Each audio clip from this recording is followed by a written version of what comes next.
Is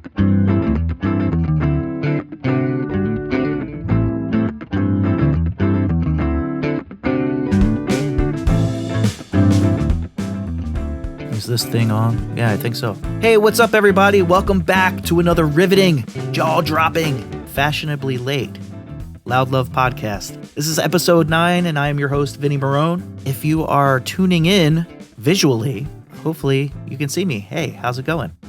If not, this podcast is still available on all of your favorite audio platforms as well. But as I had mentioned on previous episodes, I was hoping to roll out this video type of podcast. So what better time and what better way to do it when I have two handsome chaps from Reno Avenue, the hard rock band out of York, Pennsylvania, my good friends Rob Yeager and Britt Peterson. Those are my guests today. We go over the history of Reno Avenue. We talk about some of the things that they've got going on, including their new single. So they just released, let's see, It's Never Enough, featuring Lockemy. That came out November 15th, just this past year, 2024. And they also released right before the end of the new year, or the end of the last year, they released Death by Stereo, which came out December 20th, 2024. I highly recommend checking out both of those tunes. They are amazing. Reno Avenue is stepping up their game like you wouldn't believe. And now is the time to tune in to these guys and see what they're up to. What else do I have going on? So I just kind of wanted to touch on the delay in delivering this podcast after our last episode with Mandy Nichols. I was hoping to have these out weekly. Hopefully we get back on track with those. If you know anything about me over the last few years, I had left a long career in retail banking. I was in banking for, gosh darn, almost 20 years. And I did my time. I had some good times and some bad in that industry. And in 2020, I decided to go. So when I did, I've just been trying to find something that really sticks, and over the last few years, it's been a little rough trying to find something that I've been able to do day in and day out to provide for the family while also doing all of this cool stuff, the podcast and music and things like that. So over the last couple of weeks, I've started a new venture that's much closer to home than my last one. I loved the last job I did dearly. I'm actually wearing their gear right now. I still work for them in some capacity. It's Workhorse Brewing Company out of King of Prussia. And I love those folks so much. They came through for me at a time that I needed them. And hopefully they feel the same with me going on board with those guys. But the distance and the time traveled, it was just a little too much for myself and my family. So I had to get something a little bit closer to home. So that's what I've been up to the last couple of weeks. But have no fear. Here we are, episode 9. Right. And we've got some other really great stuff on the horizon. I've had several people reach out to me over the last few weeks asking how they can contribute, asking how they can help support the podcast. The biggest way to do that is just listen. And if you like what you hear, share it with people who would also like to listen. That's number one. The other way to do it, whether we like it or not, social media is a huge part of our lives. If you can, please share the podcast, send it out. If you want to create like one of those old school chainmail things where you threaten death upon someone if they don't share the podcast with at least 20 of their friends and family, I support that. You have my endorsement. This announcement is paid and sponsored by yours truly, Vinny Marone. So, if you have to use fear tactics, do it. Let's get the word out about the Loud Love podcast. But there's going to be some other really great ways to support the Loud Love podcast going forward. I'll let you know what platform it's rolling out on when the time comes. But until then, like I said, just share it with people you know. We're opening up a dialogue for people who love to talk about music, people who love to talk about art, and people who just love to talk about the everyday weird and wackiness of everyday life, and maybe the weird and wacky of not so everyday life, if you catch my drift, eh? What else have I been up to? I wanted to mention this. Yes, I made a little note for myself. Recently, I finally got to go to a movie with my wife. I feel like we haven't been out as a couple in far too long. People who are listening to this podcast, whether you have human children or if you have furry children, you know that as parents, you need to get out sometimes and just, let it all hang out. You know what I mean? Just let it all hang out and get back in touch with each other and yourselves. So I drug the missus over to the movie theater and we saw Nosferatu. And wow. A buddy of mine actually had said that when he saw the movie, it woke something in him. that was dormant for a long time, and it made him feel something again. And I would say that that's a really great assessment of this film. If you're not familiar, Nosferatu is kind of a remake, I guess you can call it a remake, of the classic 1922 silent film of the same name, Nosferatu. It was a German expressionist silent film. It's over 100 years old now. They've done a couple of remakes, or not so much spoofs, but I guess like spin-offs, kind of fourth wall breaking renditions of the movie over the years. But this one was directed by Robert Eggers. He's a director that's just recently come on my radar. And I gotta say, man, I was in love with this movie. There's a lot of weird shit that happens in it. A lot of weird shit. So if not so much if you scare easy, obviously if you scare easy, you should stay away from a vampire film. But if you get grossed out easy, or, I guess like suspect types of behavior cause triggers in you to go off, I would say to stay away from this movie. I could tell you straight on out, my wife hated this movie. I looked over maybe 20, 30 minutes in, if that, and I just saw the expression on her face. She was not happy that I chose Nosferatu as our date night movie. And I've been apologizing ever since to her, but not to myself, because I loved it. If you dig horror, especially this type of horror, it's like a gothic romance horror film, I highly recommend taking the time and going to see it on the big screen. That's the way to see this movie. It really just it envelops you, and it kind of takes over all of your senses, especially the sound design. The sound design is incredible for this movie, and you just kind of get lost in the atmosphere and in the fairy tale type storytelling of this film. So I highly recommend it. Go check it out if you have some time before it comes to streaming and home video. I'm sure it'll be just fine if you're watching it in the comfort of your home, and you turn the lights out, you make some popcorn, you get under the covers. That would be great. But I recommend going and seeing it in the theater. It's everything that you would want to see, I guess, out of a true artist who's now making mainstream films. So with that said, I mean, I don't really have, it's not a silky smooth segue, but talking about artistry and taking it up to another level, that's what Reno Avenue is doing. And yes, that's a podcast segue, but it's also the truth. If you listen to these guys from their earliest recordings, you can hear the evolution in their sound, both from a songwriting standpoint and from just a production standpoint. Those two singles, It's Never Enough featuring Lockemy and Death by Stereo. Go to your favorite streaming service, Spotify, iTunes, Bandcamp, Amazon Music, Deezer, These Nuts, Pandora, whatever you stream your music on. Go and listen to these tunes. If you have a chance, buy them at Bandcamp. What is their Bandcamp? Let's see. Go to renoavenue.bandcamp.com to download, stream their stuff. You'll thank me later. Unless your name is Katie and heavy music makes you throw up. This is a band worth checking out. So with that said, thank you so much for taking the time to listen to episode 9 of the Loud Love podcast. And here we are, my friends in Reno Avenue, Rob Yeager and Britt Peterson. Welcome, guys. Vinny? Thank you so much. Happy to be here. Yes. It is, you said 50% of Reno Avenue. It is. Yep. It is. Rob and Britt. We have Sean is still recovering. Even though we had a gig over the weekend, he was pretty deathly ill. He was only like day 2 of antibiotics, so he's probably home asleep. And our drummer Jason, I promise you, is watching the game that we have on over here, muted. He is an avid Ravens fan. I promise you, he is stressing because they're down 3 points right now. It's weird, man. I like sports. I do, but I can't get, I used to be very wrapped up emotionally with them, but it just got to the point, man, where it was like, I would have to take an extra blood pressure pill just to watch an Eagles game, like. That is fair. That is absolutely fair. I'm lucky. I enjoy it. I get into it, but I'm not like throwing things at the television. It is kind of comical though. If we have practice on Sundays, which happens quite a bit, we literally have 4 guys with 4 different teams. None of us are rooting for the same team. It's pretty funny. All right, run it down. Who roots for who? All right, I'll let Britt go first. I'll say I'm a Saints fan. He's a Saints fan. I am. I'm gonna sound. Yeah, the Aints. The Aints.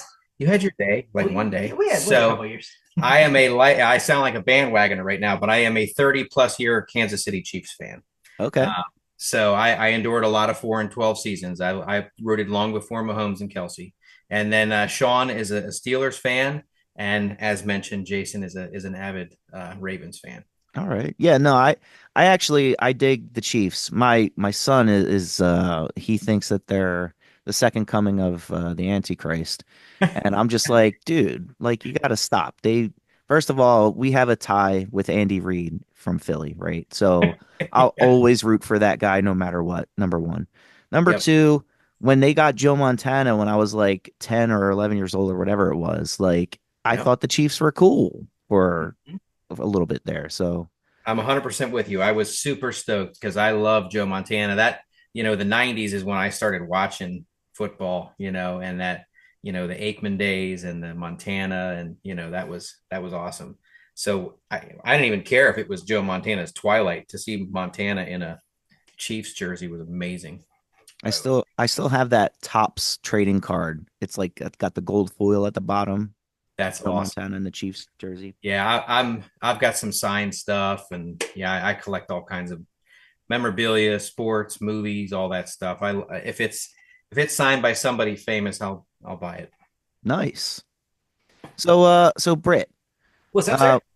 how you doing, man? Not too bad. Yourself. I haven't had a chance to really to catch up with you recently. I did get to see Rob at the end of October. So how's things going with you and with the new music? I wanted to say congratulations on the drop. So I shared it earlier today. Thank you, by the way. Yeah, we appreciate It's that. called It's Never Enough, right? Yes, Yep. sir. Featuring Tim Lockemy. Yeah. Yes. Uh Fucking fantastic song, guys. Thank you. Thank you. That was all them. I kind of came in after that was done and just kind of helped out with vocals a little bit. But no, that was seriously all the Reno guys pretty much before I got here. He added a lot. He's a little modest, but These guys make me sound good. Okay, like that's how that goes. I don't know that. I don't know. He has definitely added some stuff. Matter of fact, we have a song dropping next month called "Death by Stereo." Excited. That one actually features the real Brit on it. He actually brings the, his old like because he used to be in a pretty big band called Between the Lions, and so we call it the Yellies. The Yellies. So he's gonna bring the Yellies. That song is definitely it's a little heavier. It's a lot heavier than some of the other stuff you've heard from Reno. Yeah. But we still kind of keep that, like a little bit of eclectic sound. Like we got a little bit of everything going on. There's some grunge, which Sean's gonna shoot me for saying that.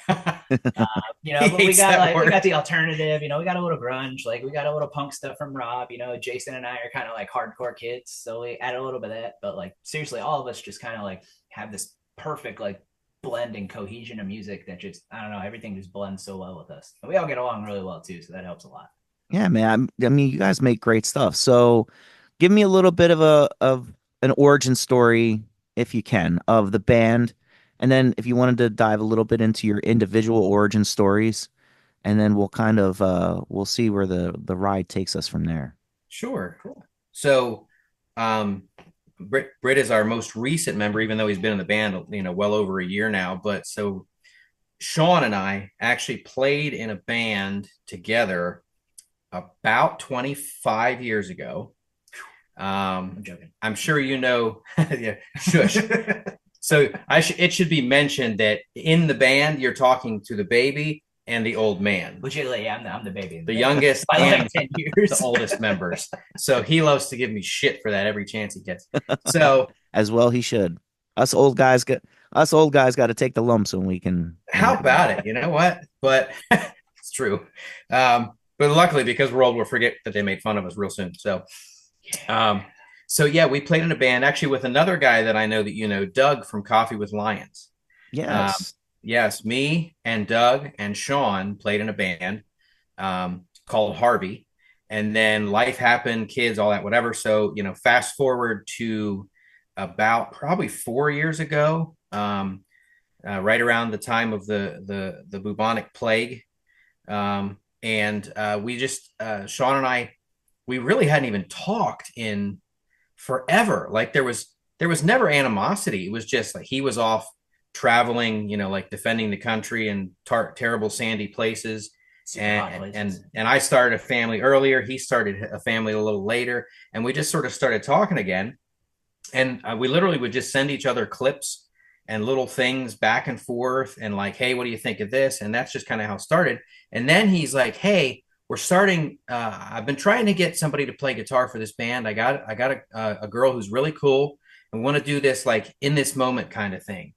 And I'm like, dude, you know what? It's been too long. I'll play whatever you want. So we come in, and Sean was playing drums because Sean actually started as a drummer. He plays guitar for us, but and he's a ridiculous, like, I hate him. Dude's a savant. He is such like, no matter what this guy does, he's like, oh, I'm gonna do that, and then 5 minutes later, you could be like, here, Sean, I'd like you to learn the pan flute, and he would like be better than that Zamfir guy. Like, so it's like he makes origami out of toilet paper before he wipes himself. Absolutely. Oh yeah, and he'll make some after probably too. I guess.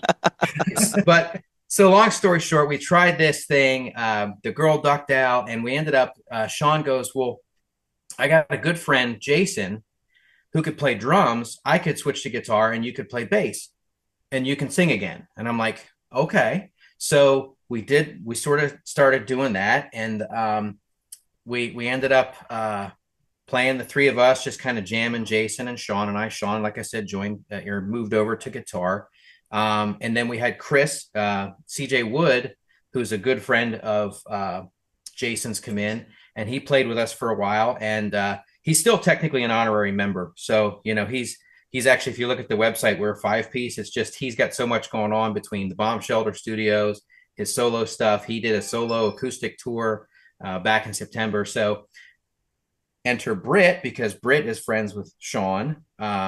Last summer, so like the beginning of summer, we're like, and he didn't even know how to play bass, by the way. Legitimately just learned how to play bass like a year ago. He learned bass to be in this band. I play guitar though. If it makes that is commitment. He does. He plays a mean guitar. He really does. I don't know why we don't let him play guitar. We probably should. Once in a while. Yeah, that's true. We just haven't let him play it in like a gig yet. But then So yeah, so then Britt entered, and we have played a couple shows as a 5-piece when Chris could do it, and then he does play guitar then. So I guess I was wrong. We do let you play sometimes on guitar, but yeah. And so it's been it's kind of funny because everybody, we don't fight. Like, we've yet to have a fight. The closest thing is Sean loves to shoot my ideas down. So I figured out the way to do it is he doesn't shoot down Britt's ideas. So if I have an idea, I tell Britt, and then I ask Britt to bring it up, and then we have a chance. And then it usually, it goes somewhere. It's a beautiful workaround. Well, we figured it out. I remember the first time I came through York, and I met you the first time, and you had told me about Reno Avenue, and you guys I don't think you'd gotten up off the ground at that point. Because I remember you saying that you weren't ready to play shows yet. So when did you guys start playing shows? So the first gig we played was at the Kennel. God bless you, Kennel. Yes. Pour one out for the Kennel, man. No, for real. I fucking love that menu, man. I'll tell you what, man, I hope Jason's listening. We love you, brother. Yes. So yeah, we played the Kennel, gave us our first shot. That was January of last year. So we're 23. Okay. Yep. So we're just about to hit 2 years. All right. Yeah, I remember that. And I'm like, this dude is so cool. I was like, I can't wait to hear, because you were just like, I could tell you how passionate you were about it. And I was just very excited to see it come off the ground. And here we are 2 years later, and I've gotten to see you guys a bunch. And I've obviously, listened to these incredible recordings you're putting out. So it's cool to see it from the ground floor up. So. Well, hopefully we'll keep going. I appreciate that. Yeah. Yes, absolutely. Thank you. No, coming from you, that means a lot. I'm quite envious of your catalog as well. Thank you. Well, I love music, man. Like it's not like a hobby. It's not anything like, it's something that's a part of me. It's what I do. And I'll do it whether I'm in a band or I'm not. That's why it made me happy to hear that, like, you have somebody like CJ who was a part of the band, was a regular part, and now he can't do it as much, but he's still an honorary member, and that you keep that lineage going. I think that that's so important because I, I very well am aware that there are bands that just don't care and they'll cut people loose and they'll kind of like go along their own way and kind of like burn that bridge. And you guys, what you do, it's a great thing, man. So keep that community, keep that camaraderie going because it'll get you so much farther in the long run. Thank you. Yeah. Do you remember what I told you about Loud Love, the first show we played together? I had told you that I had, a while back, I had started listening, in preparation of the gig we were going to be playing together because I hadn't really listened before. And I was like, there was so much diversity in it that I literally thought awesome. There was like it's two, awesome. I thought there was three different bands named Loud Love. I'm like, okay, so there's this one that's got almost like this goth piano song. And then there's this one that's got like this really almost like pop punk rock, and I was like, and then I realized like, holy crap. And like, cause the artwork was so different. I was so impressed with the artwork. I was just like, and then I was like, oh shit, it's the same guy. Like, so it's somebody riddled with ADHD who's got access to a DistroKid account and he just puts out whatever. Hey, you know what? There's nothing wrong with that, man. Nothing wrong with that. You got to get that creativity out somewhere. The most creative people I've ever met have real strong ADD. Yeah, there's a song that you showed Rob a while ago that we were kind of writing some stuff to. I don't know how that panned out, but dude, it was literally almost spot on to like something I wrote in a band in 2008. And I was so excited. I was like, oh my God. I was like, let's do it. Yes, because when we and I worked on this song, it's still not done yet, but the track In Hiding, because Britt came in and helped me do some of the lyric, or some of the vocals when I was kind of trying to put my little spin on it, because we didn't talk about this yet here, but that is a badass song. I can't wait for that to get finished up. Thanks, man. And that's like I love collaborating with so many different people, and that's probably why all the songs do sound so much different. Like I can't take all the credit for that. I have like a vision, like if there's like a certain sound that I want to go for, what I kind of do is like if I want to bring somebody in on a project, I bring them in because I want them. Like I don't want them to try to fit a mold or like to do a certain thing. I just want them to be them sort of deal. So like In Hiding started, I wrote the music to that song. I was playing with a band that was named after that Plus 44 record, When Your Heart Stops Beating. Oh yeah. So the name of the band was When Your Heart Stops Beating. And I saw them play at this, VFW hall in Pennsauken, and I was floored. I still have their record. And I went home after the show and I wrote the song, and I might have ripped off a riff or two. I can't remember. or they might be like really close. There's only so many notes out there. Yeah, there's 12 notes in every scale. Ask Queen and Vanilla Ice. It can be really close but different. There's dun dun dun dun dun dun doot and dun dun dun dun dun dun, and they're different. Right. Yep. Big difference. Oh, we have another visitor to the podcast. Dude, she ran. Oh, and as soon as I said that, she ran. I have a cat named after a Jimi Hendrix song. Nice. Little Wing. So Little Wing was awesome. trying to say hi, but she already ran off as soon as I mentioned her. So never mind. Does Little Wing have any siblings running around or friends, I should say? She's got, I have another cat, and I have a really, really old, blind, deaf dog that just keeps going. So yeah, with this, and actually we're in, this won't have video when people listen to it, but this is also where we practice and where we, do our demo stuff, recordings. And by the way, if you'll notice, there's a poster. Oh, I see it. Loud Love on it. Loud Love? Yeah, I see it. Yep.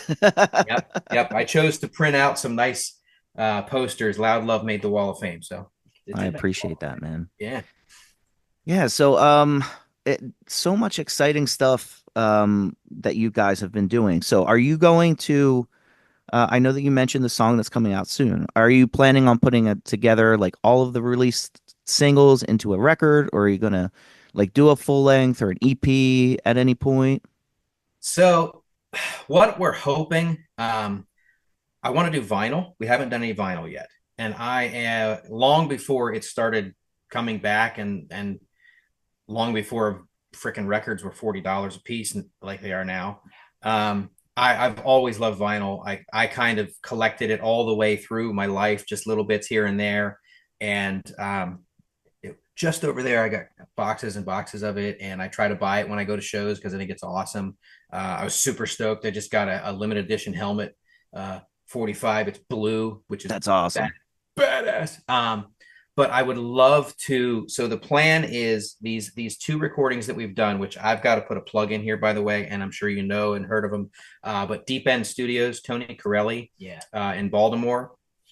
Yeah, unbelievable. The dude. I mean, he was at the Grammys last year. Like, dude's amazing, above and beyond, like helping us. Like, yeah, even just. He also play on the track that you were just talking about. It's Never Enough. He plays the synth on that, which he literally wrote. He wrote it while we were in. He wrote it while we were there, of course. Laid it in. So anyway, but yeah, so we recorded that. The hope is to have that one, Death by Stereo, which comes out next month, and then we want to probably do 2 more tracks beginning of the year, spring, and then do like a 4-song EP on vinyl. That's kind of the plan. So yeah, that's kind of where we're hoping to go. I will be pre-ordering day 1. So Britt, are you on record with any other projects or? Not recently. So back in the day, when I first started off, I was the original vocalist for a band called IC Monsters. This guy named Tyler March. We went pretty far back in a while, like Late Night Serenade days. I don't know if you're too familiar with them. They're out of Carlisle area, super cool guys. Just kind of some things didn't work out, traveling distance, stuff like that, and then kind of ventured on, and then eventually started a band called Between the Lions. And then that was with a really good friend of mine, Hayden Salzer, and Joey Schulteis, Kyle Barninger, awesome dudes. Did that for a while, toured, had a bunch of fun. And like Rob said, life kind of takes over, and some things happened there that we kind of all decided to go our separate ways and things like that. Then I can't lie, I took like a 10-year hiatus. I didn't do anything, no band, no nothing. I just played music, hung out, worked, hit the grindstone. And then, like Rob said, at work, Sean kept showing me little clips of like projects and this and that. And then kind of kept blooming. And then eventually he was just like, hey man, you should come out and jam with us. And I'm like, yeah, I don't play bass. I've never played bass. So I'm not going to do that. And he just kind of kept at me. And then, finally I came jam with the guys, and I haven't left. I've been here ever since. It's a nice fit. And you did mention, like, you're a guitarist, you're transitioning to bass. And that's one of the things that I struggled with for a lot of years was becoming a proper bassist, right? Because there's a difference between a guitarist playing the bass and then becoming a bassist. Yep, I agree. So how would you say that journey has been for you? Like, how long do you feel like, when did it lock in for you that you're like, you know what, I got this. I think I'm locked in and I'm ready to give it my all on the 4 strings or 5 strings, depending on what you play. I choose a 4. I have a Ibanez sound gear. Nothing too crazy, but honestly, fairly quickly, I'd say. Like the first couple of practices, obviously, I was still trying to like get my footing and figure out kind of what was going on. But like I said, coming from guitar, like I felt like I already had a lot of the basics down. To me, it was just, instead of following like the guitar and the rhythm and stuff, it was kind of trying to pick up what the drums were doing and then trying to match that a little bit and trying to keep that pattern going. So the bouncing back and forth between like the strumming and then following the drums, that was a little tricky at first. I'm not going to lie. Cause I was so used to just like strumming, playing out the guitar, doing my own thing and then calling it a day. So it was a little different having to actually listen to the rest of the band, to try to fill in and fill everything out versus trying to stand out, with the guitar. So that was a little bit different, but otherwise I'd say it was pretty quickly. I'd say probably like our second, third show, I kind of had it. Our first show, I'll be very blunt. I winged it. I winged it. It wasn't as bad as he thought it was. It wasn't bad. It worked, but it was one of those I was super uncomfortable because I've always been a front man. I've never played an instrument in a band. I've always done it in the side, and I've wrote stuff for the studio, like for my old band, but I never actually played live. So that was a very big transition going from, being a front man, being front and center, to coming back and just kind of playing bass and getting comfortable with that and movements and things like that. We're all very critical. Probably the only one who isn't super critical of themselves would be Sean, and that's because he really pretty much doesn't ever make mistakes. It's ridiculous. Yeah, he's on point. Yeah, it's sickening. It's really like I joke that our rhythm section is actually the lead guitarist and the drums because they're both drummers and they're perfectly in time. and Britt and I jump around like maniacs. We pretty much do. I can't lie. We are pretty much the energy of the show. And Sean and Jason carry everything, make sure we sound good. I'll put it out there. Thank you guys. Love you guys. Oh, yeah. Rob and I are just let's just say if it was just the two of us on stage, it would be the sloppiest shit you've ever heard. Like literally. I doubt that. I doubt that very highly. But you do have to have that different dynamic in a band, right? You have to have the people, like you said, who kind of anchor it down and keep it real. And then you have to have the ones that are, that are putting on the show. And that's one of the things I love about you, Rob, is you dress up for your show. And I love doing that myself. I know the last time you saw me, I was dressed up for Halloween, but I just like to, you know what? I'm going to be on stage in front of people. I want to put on some wacky shit because I'm not going to be able to wear it to Target and go food shopping or whatever. So I want to wear it on stage. So what inspired you to do that? They want to see a show, right? Right. Yeah. What inspired me? I'm sorry to interrupt you. Honestly, it's just simply, I think our very first show, I just wore a jacket and a button down and a tie. And I just was like, I don't know. Something sort of possessed me that I'm like, it's weird because I don't like the term front man. I don't even I just say I sing and play guitar in a band. We're talking about doing a video for Death by Stereo, and Sean's like, yeah, you're gonna do this and you're gonna do this. I'm like, why is it gotta be me? Britt's way better looking. Why don't we do that? He's like, sorry, bro, you're the face of the band. I'm like, wow, but face it, you're here singing, people are looking at you, and so I'm like, people want to be entertained, so I act like a nut. I've dressed up as cowboy. I've dressed up as a. We did cowboy it up on show. We did cowboy. We all cowboy. We actually they all joined me that time. We were all wearing cowboy hats and had the bolo ties and stuff. We do have fun. That was great too. I remember, I'll never forget John from Coffee with Lions. It was either John or it was MC from Skid Row. One of them, I forget. One of them posted something like a short video. They're like, "Here's Reno Avenue doing what they do," and I'm like, "That's what someone says when you can't describe what the hell was just going on." Well, what they do is entertain people. That's goddamn right. And your music's fucking incredible. I've only met one person who didn't like it. And it's because she only likes the weirdest, like dumbest music you could possibly imagine. She works at Workhorse, and I remember you guys opened the show and she's like, is this kind of music is going to be all day? I was like, yeah, it is. I was like, you better get fucking used to it because these guys are the cream of the crop. So if you don't like this, you need to go home. Like, that's fantastic. Oh my gosh. If we ever play a show, you got to point her out. I will bring her up on stage and thank her. Oh, I will. I most certainly will. I live. I actually, I find it quite amusing. As you know, you're playing gigs and we normally have a great response. Sometimes if the crowd is not seeming to be into it, then I sort of try to overcompensate and then I think they get more annoyed and then I get amused. So there's probably something wrong with me, I would think. Okay. We're all this is like therapy. I'm probably gonna have to owe you some money after this. But yeah, we have fun though. It is. We try to put on a show.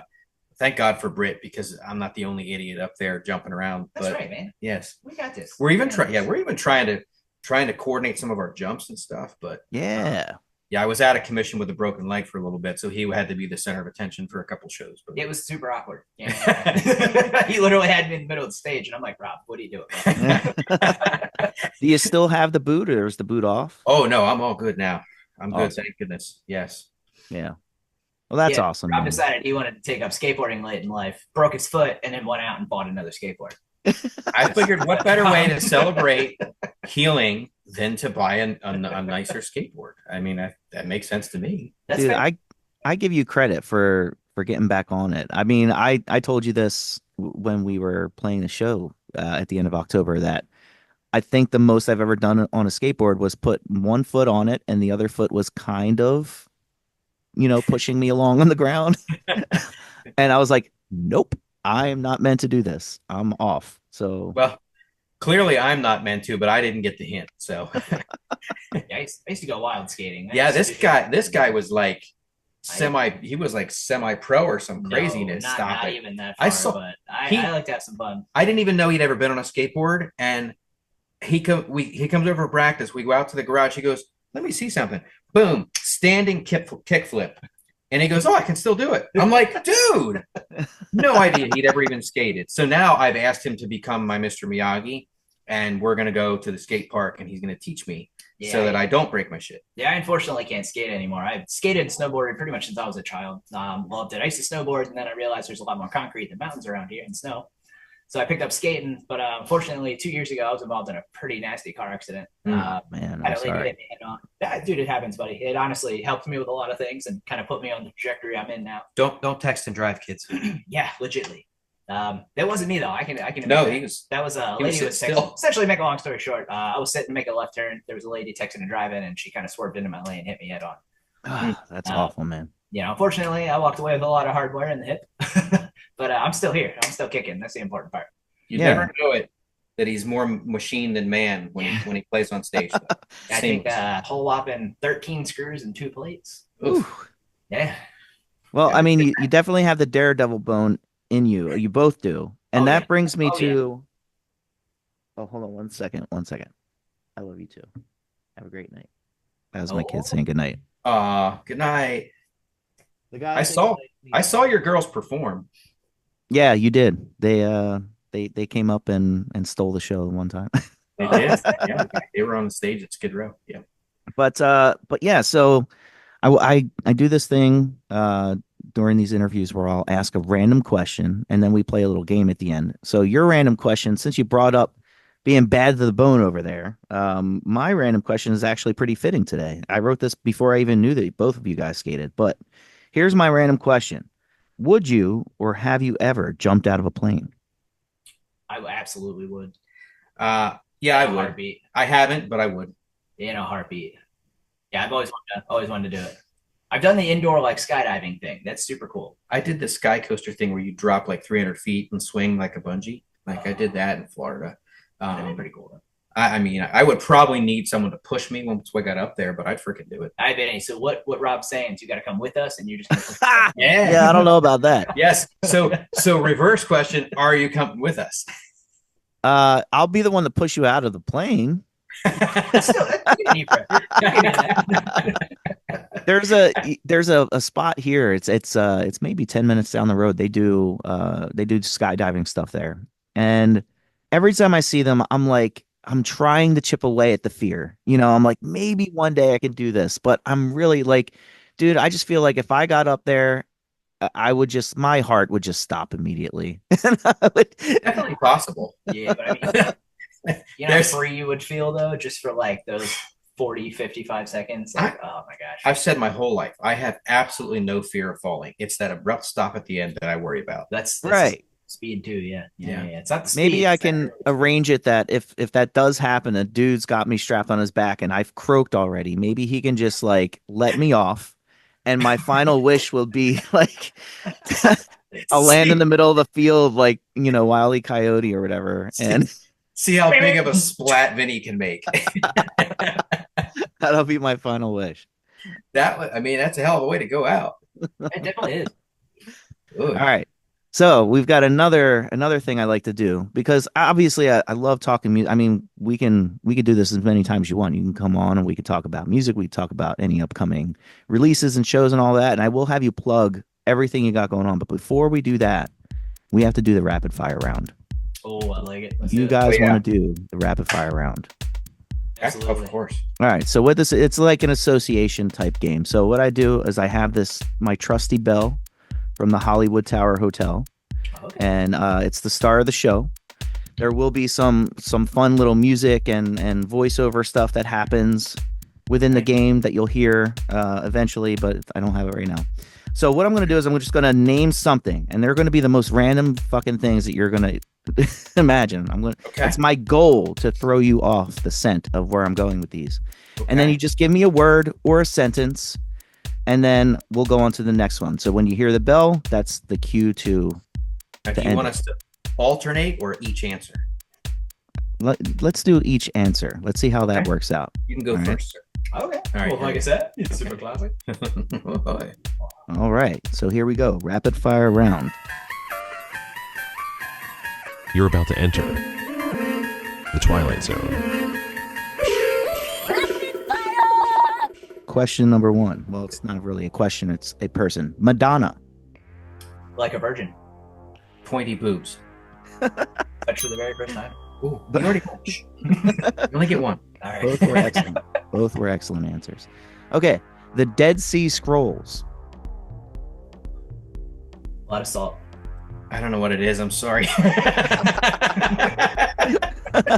I'm old. Is that a video game? So the Dead Sea Scrolls were manuscripts that were found in the desert by like a shepherd, and they basically verified a lot of historical books, including like the Bible. They found like original or second or third generation manuscripts from back in the BC era. So I actually did not know that. I was going to say, how did I not know that?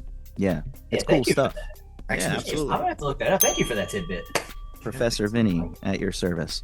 got some- Okay, next one. And again, just first thing that comes to mind: movie sequels. Oh, Die Hard 2. Usually suck, except for Empire. Okay, there we go. Christmas decorations in October. Hell no. No, you got to wait till Thanksgiving. I agree. But if you come into the brewery, Justin's had it decorated for Christmas. I'm not going to As say soon- anything bad. Justin's As soon as Halloween ended. I like Justin. Justin, that means you. Just so they're not inflatables. Yeah. All right. The best sitcom of all time. Seinfeld. No super. Yeah. Gosh, that's so tough. The best sitcom in the moment for you. I loved How I Met Your Mother. Okay. That's actually jamming. I'll give you that. All right. Kevin Smith movies. Ooh. Clerks. Yeah, it's hard to beat Clerks. Chasing Amy was great though, and I quote Mallrats more than any other. That kid is back on the escalator again. Yeah, Kevin Smith, his movies are one of my absolute favorite things. I've gotten to meet him a couple times, and Dogma 2. yes, he finally got the rights for Dogma back. That bastard. That's awesome. Yeah, they're Yes. doing it. Awesome. Yep. Yeah. Just read that. $15, little man. Put that shit in mine. You can show it. No, my jungle. Oh, I want to And get to know you. I don't think we're going to be able to top the rapid fire round now, but we're going to try. The Olympics. Ooh. Love them every 4 years for about 8 minutes.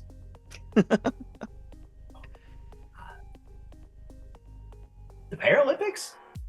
Yeah. Nate, love you, brother. Yeah, that works. All right. Right. Drag racing.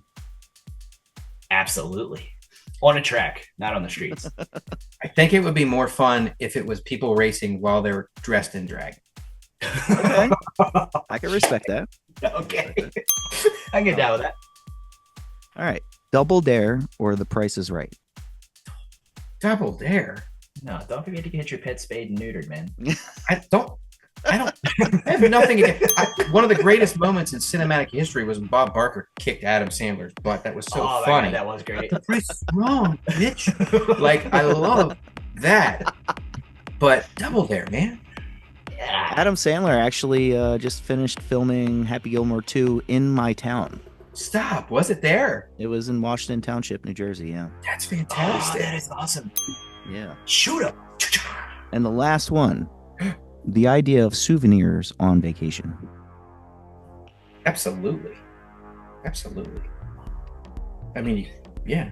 I mean, yeah, you need little mementos, I guess. I agree. Or like a reason to not go back. All right. That was the rapid fire round. Yay. All right, gentlemen.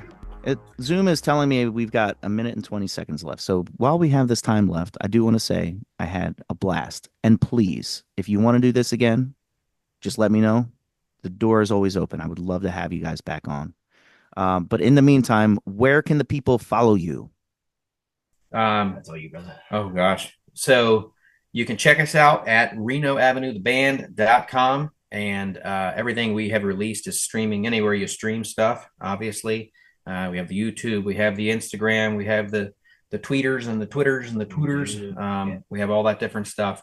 But quite honestly, if you want to follow us, support live music and go out and see bands in your town, because you're never going to really experience it unless you see a band live, and we're the same. So I agree. Us, like, dude, anybody, any local band, like, just get out there, go keep it alive. There's very few people I feel like doing this anymore, and it's less and less, every day. Yep. A lot of good bands. We're very lucky in this area. A lot of good bands. We are. Yes. Well, I appreciate you guys. Before Zoom kicks me off, I just want to say, love you guys. Thanks so much for coming on here. And I will be talking to you soon. Sweet. Please do. Go listen to Loud Love, too. All right. Loud Love, baby. Love you, brother. All right. Later, dudes. See ya. And just like that, we are wrapped up on another episode of the Loud Love podcast. Thank you so much for tuning in and learning a little bit more about my friends in Reno Avenue, Rob and Britt. Thank you guys so much for taking the time. We mentioned during the interview that it wasn't going to show their video, but hey, here I am, surprise. I'm hopefully going to make this work. And like I said, we're looking to make the video version available on YouTube, obviously. But I'm pretty sure that Spotify offers a free video version of the podcast as well. So if you would like to see this face, and if you'd like to see the handsome faces of the Reno Avenue guys, tune in to us over video if you're just listening to this on audio. Speaking of, my next guest is going to be my good friend Dwayne of the Dead. Now, Dwayne, he did not have access to a camera, so we're going back to audio only for the next release of the podcast. But I do believe that most of my other guests, we do have some video recorded. The idea is to kind of like make this a little bit more presentable. I mean, I figure I owe you at least that. If we're going to try to get you guys involved in different ways, I owe you at least a little bit of a nicer background. You know what I mean? I could put like one of those AI backgrounds in, I guess, or blur it out.